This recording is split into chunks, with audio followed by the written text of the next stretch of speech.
Imagine you're in a boxing ring. You're in the 8th round, exhausted, knees weak, arms are heavy. Then, suddenly, mid-fight you pull out a half-eaten apple and nibble on it. Suddenly, you have enough strength to win the boxing match. Seems crazy, right? Well, in the world of Pokemon, that's exactly how leftovers work. Today, we'll be talking about the real-world application of this insanely popular healing item. But before we get into the real-world applications, let's first talk about what leftovers actually does in-game. It is an item that was introduced in Generation 2, and after each turn in battle, leftovers restores 1/16 of the holder's maximum HP, making it a valuable item for stalling or living hits. In some Pokemon games, you can actually find leftovers by searching through garbage bins. I personally really like this detail because there's a deeper meaning behind just finding it in a garbage bin. It's a reminder that there's always value in things we might otherwise throw away. As Ferdinand August Bebel would say, another man's trash is another man's treasure. In the real world, leftovers are uneaten portions of food that are saved for later. Imagine this, you order 3 large pizzas for dinner. Obviously, you and your family aren't going to finish the whole thing.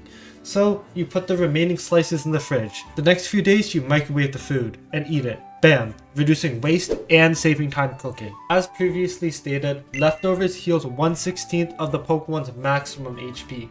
This means the higher the Pokemon's HP, the more health it'll recover per turn. And the lower a Pokemon's HP, the less HP it'll cover per turn. For example, the Pokemon Blissey with the highest base HP stat has an HP stat of 714 at level 100. Now, if Blissey is holding the leftovers item, it is healing 44.62 HP rounded down to 44 every turn. On the contrast, the Pokemon with a low base HP stat is Pincurchin, with an HP stat of 300 at level 100.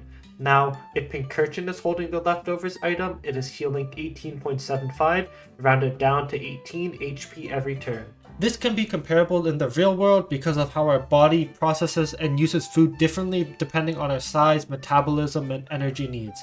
For example, a professional athlete like Shaquille O'Neal needs a lot more calories and energies to sustain themselves than someone like me, an average human being. Just as a high HP Pokemon gets more out of each bite of leftovers, people who have high energy needs or are tall reflect that as well. In real life, our body goes through complex processes to turn the food we eat into energy. When we eat, our body digests the food, breaking down important nutrients such as carbs, fats, or proteins gradually. Then, these nutrients are absorbed and converted into glucose, which fuels our cells or stored for use later. From an environmental standpoint, the concept of leftovers in Pokemon can be seen as eco-friendly and sustainable. In the real world, food waste is a major environmental issue, contributing to methane emissions in landfills and using resources like water and energy used in food production. Reusing leftovers, whether in the form of a meal for the next day or repurposing food scraps for compost, is a simple way to reduce waste and have a positive environmental impact. In the world of Pokemon, Pokemon that hold leftovers can be viewed as environmental friendly, as they are using their resources efficiently. Rather than relying on a single-use healing item like potions, which would be consumed and discarded, leftovers provide a continuous source of healing for that Pokemon.